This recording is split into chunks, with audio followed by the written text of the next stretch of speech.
The term higher consciousness is often used by spiritually minded people to describe important but hard to reach mental states. Hindu sages, Christian monks, and Buddhist ascetics all speak of reaching moments of higher consciousness through meditation or chanting, fasting or pilgrimages. Unfortunately, the way in which these spiritual people discuss their states of higher consciousness has a tendency to put a lot of secular types on edge. It can all sound maddeningly vague, wishy-washy, touchy-feely, and, for want of a better word, annoying. What on earth do these gurus really mean? We deeply sympathize with such frustrations, not being by nature particularly attracted to the ineffable or the mysterious. However, it seems that the idea of higher consciousness is in fact a very interesting one, which has nothing inherently to do with spirituality and can be defined simply enough in strictly rational and secular terms. This is how we see it. As human beings, we spend most of our lives functioning in states of lower consciousness, where what we're principally concerned with is ourselves, our survival, and our own success narrowly defined.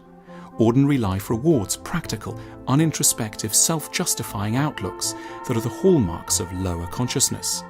Neuroscientists speak of a lower part of the brain they call the reptilian mind, and tell us that under its sway we strike back when we're hit, blame others, quell any stray questions that lack immediate relevance, fail to free associate, and stick closely to a flattering image of who we are and where we're headed. However, at rare moments when there are no threats or demands upon us, perhaps late at night or early in the morning, when our bodies and passions are comfortable and quiescent, we have the privilege of being able to access the higher mind, what neuroscientists call our neocortex, the seat of imagination, empathy, and impartial judgment.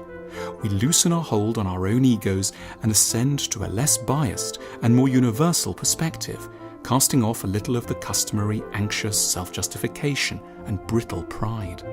In such states, the mind moves beyond its particular self-interests and cravings.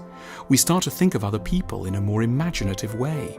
Rather than criticize and attack, we're free to imagine their behavior being driven by pressures derived from their own more primitive minds, which they're generally in no position to tell us about. Their temper or viciousness are, we now see, symptoms of hurt rather than of evil.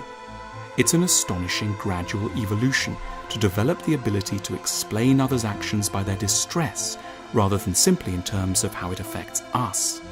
We perceive that the appropriate response to humanity is not fear, cynicism, or aggression, but always, when we can manage it, love. At such moments, the world reveals itself as quite different, a place of suffering and misguided effort, full of people striving to be heard and lashing out against others, but also a place of tenderness and longing, beauty and touching vulnerability. A fitting response is universal sympathy and kindness. One's own life feels less precious.